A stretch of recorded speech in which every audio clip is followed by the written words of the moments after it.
So everything that we've learned up until this point is leading the Nazis to what they call the final solution. And so if you remember, we said like it doesn't happen overnight, right? Like again, like there's not Jewish Germans living and working and being in communities and having friends and having family who are not Jewish within Germany, and then all of a sudden they're being like massively killed the next day, okay? Or all the other undesirables are being it's a process. It's built up. And so we've seen the early discrimination. We saw the introduction of violence. We saw them get pushed into these awful, awful ghettos where they starve to death and they have disease and they're killed and they're shot. To what they say is the final solution to the Jewish problem. That's how the Nazis put it, the final solution to the Jewish problem. And this is going to be, how are we finally going to get rid of the undesirables once and for all? And their answer is genocide. Okay, we're going to kill them off. And yes, had they been dying in the ghettos? Absolutely. Were they dying before that? Absolutely. Was it enough and was it fast enough? No, not for Hitler, not for the Nazis. And so they want to basically make them extinct. And the writing's on the wall, right? Like at this point, we're starting to see, maybe even a little bit beforehand, but eventually it's going to happen. Like the Allies are coming into Europe, right? The Russians, they're pushing their way from Eastern Europe. Okay, Hitler may not 100% understand or know that he's going to lose the war, but it's somewhere in the back of his mind. So the idea is that he wants to kill as many of these undesirables as humanly possible before they do not get the chance. And that's what they call this. They call it the final solution. And so what we're going to see is that they're going to gather up all of these undesirables and they're going to move them into death camps, into concentration camps. And remember, we said that the ghettos, yes, did people die? Absolutely. Did they want people to die? Yes. Was that the number one goal? No, that was not the number one goal. In these concentration camps, in these death camps, that will be the number one goal. And the idea is that they're built in a way to mass murder as many people as possible on a given day, given week, given month. And again, if you go to that Washington, D.C. Holocaust Museum, there's some really incredible, what do I want to say, artifacts, exhibits to really show how many people are mass murdered during this time period. And so like these two pictures always really got to me. And I actually saw the room with the shoes. These are all shoes. They took the shoes of the people. These are all rings, right? They took the jewelry off the people. Even at the time, fillings in your teeth were filled in with gold. And before they would kill you, they would make sure to extract the gold from your teeth. It's crazy. They would cut off your hair so it wouldn't smell. The person that I used to work for, I worked for a Jewish dentist, and she grew up in the Soviet Union, and she said there's a Holocaust museum there, and she said she saw a bed made out of human hair.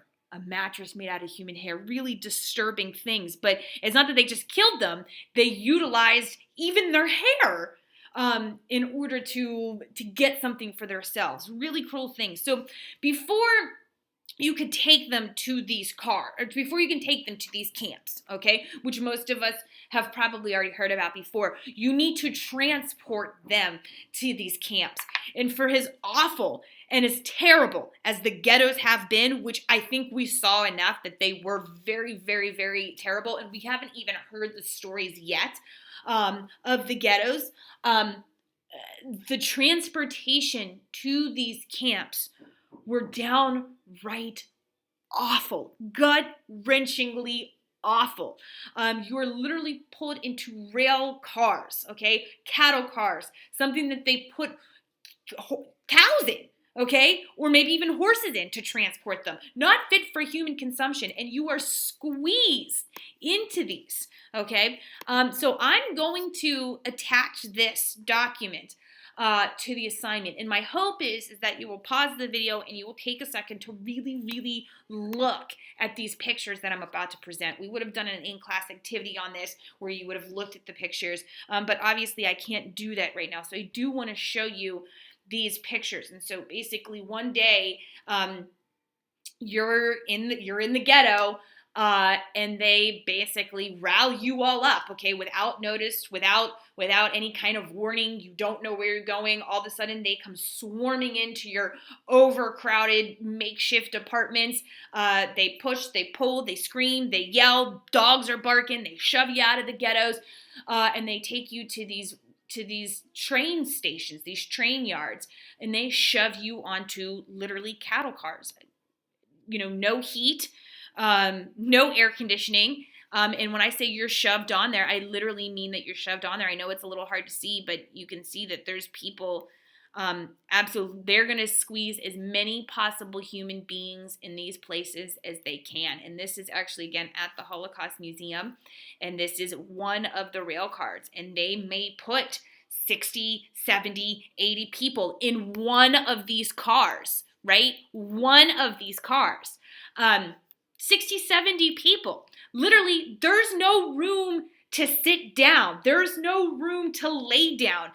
You're in here with no heat. It could be the middle of February. You could be freezing. It doesn't matter. You're in there. It could be August, okay? You're in a box in the sun with no ventilation. Maybe you're lucky enough to have a small window like these girls up here do, okay? And if that's the case, then you would rotate. Who gets to stand by this window for a few seconds, okay? There's no bathroom. And so the smell of urine and feces and vomit and death, okay, will be stuck with you. That's all you're going to smell, okay? And you don't know where you're going, and you don't know how long this journey is going to take, and they don't stop this cart for nothing, okay? So they're not stopping to feed you. They're not stopping to give you any water. So guess what's happening? People are dying. People are dying. And then, and only then, maybe do you get a little bit of room to maybe move around or to lay down, because you can pile the dead bodies up in one section of the cart, okay? And so you are literally living in a cesspool of your worst nightmare. Okay, your worst nightmare. And let me read you some stories now that I've kind of painted this picture. And this journey could last a day. This journey could last a week. You don't know. And the entire time you are praying, you're hoping, you're wishing that you're done with this. So here's a story from Jack. Jack is 15 years old, from Greece. Some 20 railway cars were waiting for us. There were 70 to 80 people in a car. After a while, there was a muffled sound and a closing of a latch. The whistle blew, and the train started moving slowly. It was April 7th, 1943. Pinned in and cramped, we departed from our homeland without being able to see it again. Okay, just the sound of the latch. Like, you hear the latch, you were trapped in these tiny carts. Okay, this is a girl. She's 17 years old. She's from Hungary. The doors were shut, leaving us utmost in the darkness. The grills, too, were closed to prevent escape. Air entered only through the cracks, so we traveled for 24 hours without food or water. We were hungry and thirsty, but the desire and hope to see our families made us forget everything else. Okay, last story, David. He is Jewish and he's from Poland. He's 13. 13. There is no room to sit. In order to make room, we are forced to stand with our hands above our heads. Suddenly, the door is slammed shut and sealed. A water bucket is tossed into the car for use as a disposal container for human waste.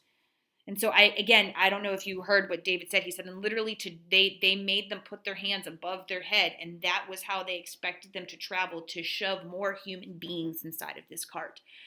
And so clearly this experience is awful, and I feel for these people because they're probably sitting there hoping and praying and wishing for this awful experience. They probably think there's nothing else in this world that could possibly be worse than this god-awful journey. Finally, the train stops, okay?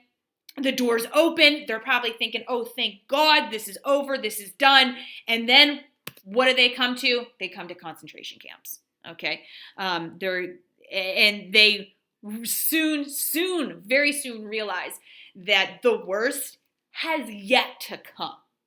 Okay, And so these concentration camps, again, to paint you a picture, you get off of these carts after probably becoming the weakest you've ever been in your life. Okay? You're tired, you're weak, you're hungry, you may have lost loved ones, you're starving, you're thirsty, you're cold, or you're dying hot, something. Okay?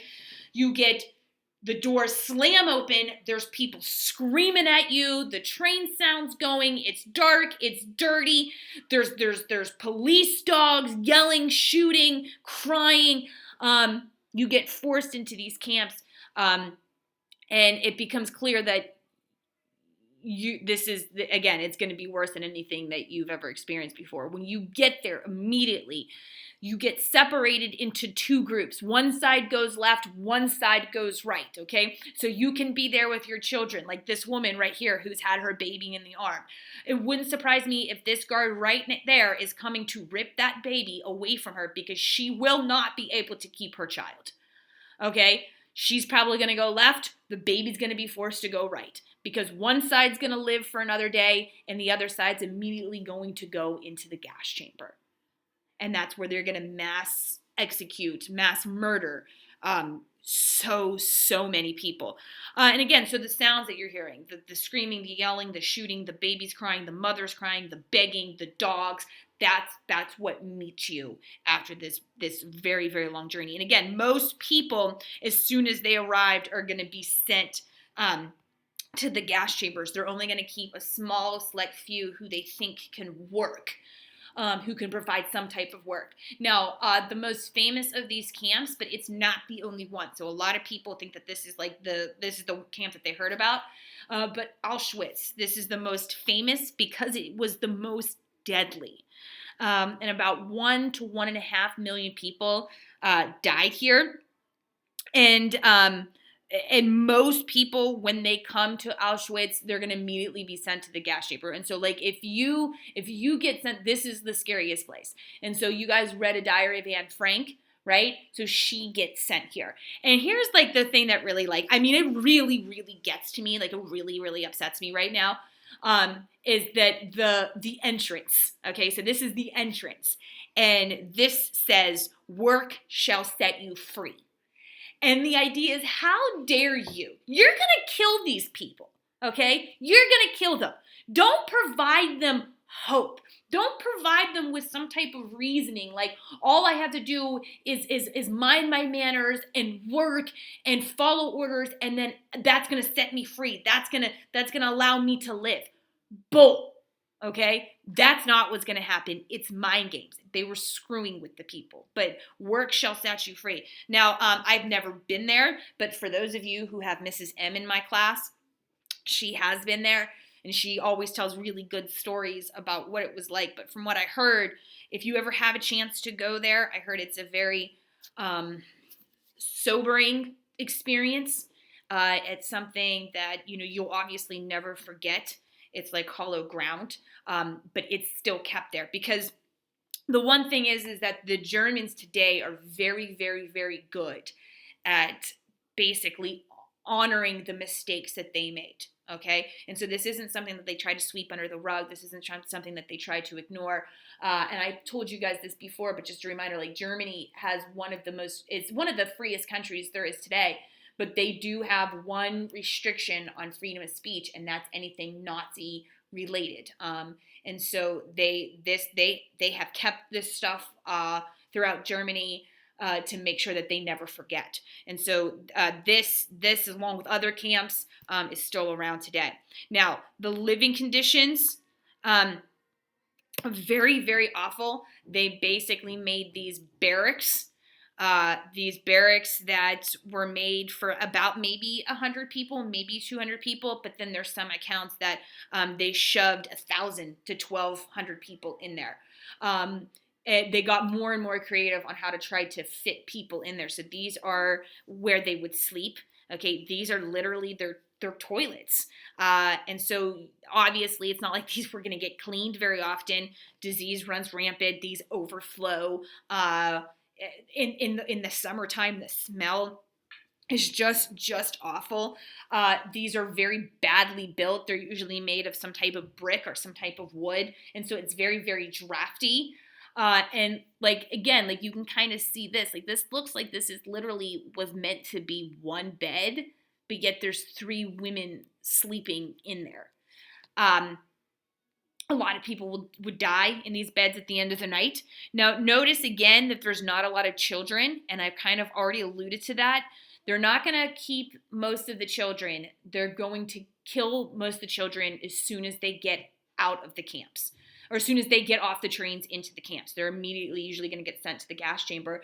But they are going to keep a small select few to do work that only children can do, like something that would require like little small fingers.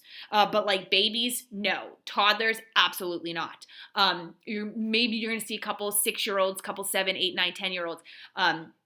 But again, they're going to kill most of them as soon as they get off the train, because remember, that's the goal. The goal is to commit genocide, and they're only going to keep a few people in order to get them to work. And so every morning, what was your day like? You had to, and this is awful, this is the daily roll call. And a lot of times this was twice a day, but always in the morning. And so what you're supposed to do during roll call is you're supposed to line up every day in the worst type of weather. It doesn't matter if there's a foot of snow on the ground, if it's 90 degrees, if it's a tsunami and it's raining. You went up, okay, and you stood in line for hours every day to be counted, to ensure that nobody escaped. And if there was somebody that escaped, if there was an attempted escape, then your whole barracks might be punished, and everybody in that barracks might be killed or something like that. Okay, and so they scare people into not escaping, and then ensure that people don't escape. Okay, and this is how they're going to do this. Now, often the roll call is so awful because it's actually going to be another way to ensure that people die. And so many of these people are so weak that they literally do not have the calories to stand. Okay, they do not have the strength to stand. They're so exhausted and malnourished that they can die from just the energy it takes to stand there and wait to be counted. Every single person in the camp. Okay. This is also a way of committing what was known as selection. And so you would be selected to work that day, or you would be selected not to work today because you were too weak. And that meant that you were going to go to the gas chamber. And so often it wasn't just attendance. They would strip them down naked. They would make them run around in circles. They would be examined by so-called doctors who would determine whether the person was healthy enough to work another day. A lot of the times you would see women like literally prick their fingers and basically bleed a little bit so they could rub it on their cheeks in order to look healthier, so they wouldn't look pale. And again, if you were selected to work, you would go to work. If not, then you would go to the gas chamber, and it was just a way to get rid of more people. Anything else that I want to say about that? Now, how do they count them? There's a lot of people here. How do they count them? How do they identify who is who? They tattooed numbers on everybody's arm. And so if you have ever met a Holocaust survivor, and I actually have, it was an unbelievable experience to hear their stories, but you may have seen pictures. Holocaust survivors will have numbers tattooed onto their arm. And that becomes your identity. You are no longer who you are. You are a number. And that's it. That's who you are. And so that's how they counted. A lot of times it was in the morning, and then also a lot of times that it was at night. Now, I had said stuff about basically not having enough calories to actually stand. That's because they starved the people, okay? And again, the time and effort that they actually took into starving somebody is unreal. And so they figured out mathematically how much food they can give a person to starve to death, but to actually get a little work out of them first before they starve to death. So we're going to starve you to death, but we're going to give you just enough food to keep you alive long enough before your body shuts down to maybe get a couple of weeks worth of work out of you.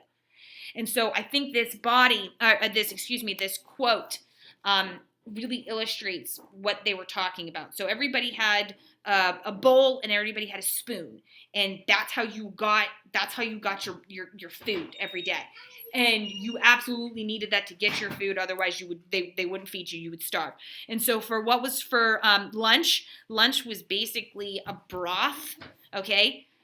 Maybe you had a potato in there, but it was more like just like a watery broth. Okay, very little calories. Now, dinner, in many cases, you got a small piece of black bread and then either a piece of sausage or a piece of cheese. But here's the kicker. The sausage and the cheese was supposed to be your breakfast for the next day. Okay, so that's what you ate. And maybe you had some coffee in the morning, but that was it. And so this quote right here, the dead body was a piece of bread.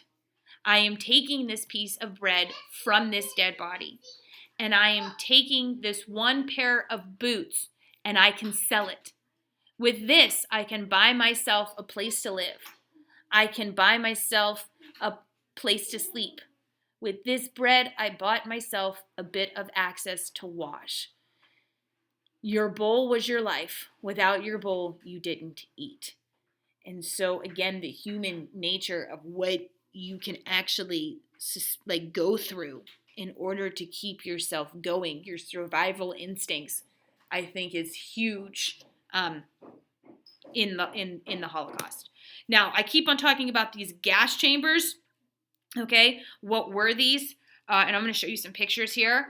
But they basically needed a more effective and efficient way to kill people off. And so, like, obviously, there's going to be a lot of shootings, okay? People died very, very regularly from gunshots, through hanging, through firing squad. But you can only kill a couple single people at one time. So it's not like you could kill, 200 people in one firing squad. We also obviously talked about the medical experiments too. That's going to kill a lot of people off. But again, it wasn't enough for them. Guys, at one point, you literally saw Hitler diverting resources away from the war in order to kill off the undesirables. Okay, like he was losing the war, taking away war effort stuff to kill these people. And so again, they put a scientific study on like how can we kill more and more people, and they figured out, well, if we gas them, and then burn the bodies, then it would be more efficient because then we wouldn't have to take the time to bury them. And so again, you have to give the people in the camps some type of facade that maybe if they follow the rules that Georgia, Austin, shut the door. Austin, can you shut the den door for mommy, please? Thank you, handsome. Okay, it's just really weird to talk about this stuff, and I don't want my kids to hear it. Georgia, can you shut the door, sweetie? Watch your hands. Thank you, honey. Okay, what was I talking about? Okay, so you had to get the people in the camp some type of facade that they were potentially could live.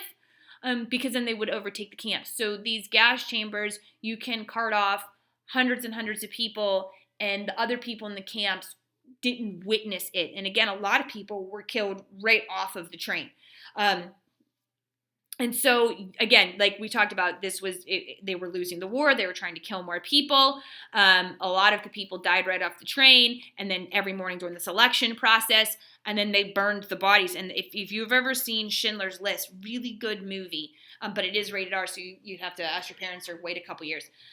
There's a scene where they're walking through the town, and it appears to be snowing, even though it's weird because it's definitely not like a snowing season. You can tell, and it's not snow, it's the ashes from the crematory coming out into the town because of all of the burnt bodies. And so Auschwitz, again, the most famous of these death camps, they were able to kill on average 6,000 people a day. And by the end of the war, because they just kept on building and building and building off of Auschwitz and these other camps, but at Auschwitz, by the end of the war, there was eight gas chambers and 46 ovens at this facility alone. And so, and again, like we talked about the selection process, when they first come, about 10 to 30% of the people that arrive there are immediately killed. So let me show you some pictures. This is what they would look like, okay? Sometimes they would trick the people and they would tell them, oh, you're getting a haircut because you're taking a shower. There's an outbreak of lice. They would shave off their hair because, again, that would smell very, very badly. They would get them totally naked, totally undressed. They would shove them in here, and then they would release some type of poison gas from the ceiling, and they would die.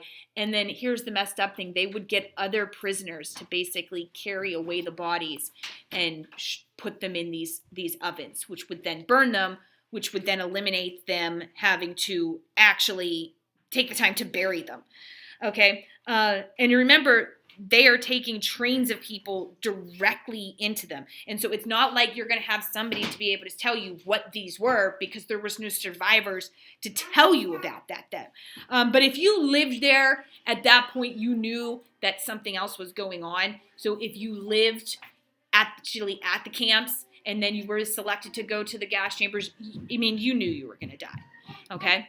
And this here is a picture of newcomers, and you can tell that they're newcomers because they're carrying things. Okay, these are newcomers coming in, and they're going straight to the gas chamber. And so, and eventually, we'll see these places get liberated by the Russians and by the British and the Americans, but especially by the Russians because they're coming in from the east. And the people that were in it, they actually tried, before the Nazis would leave one of these camps, they actually tried killing as many people as humanly possible before they also had to leave. And so the stories that come out of these are just gruesome. And so you're going to hear some of these stories again, just like we did before. And then I'm going to try to fit in a small documentary, hopefully before the end of the year. Okay, thank you.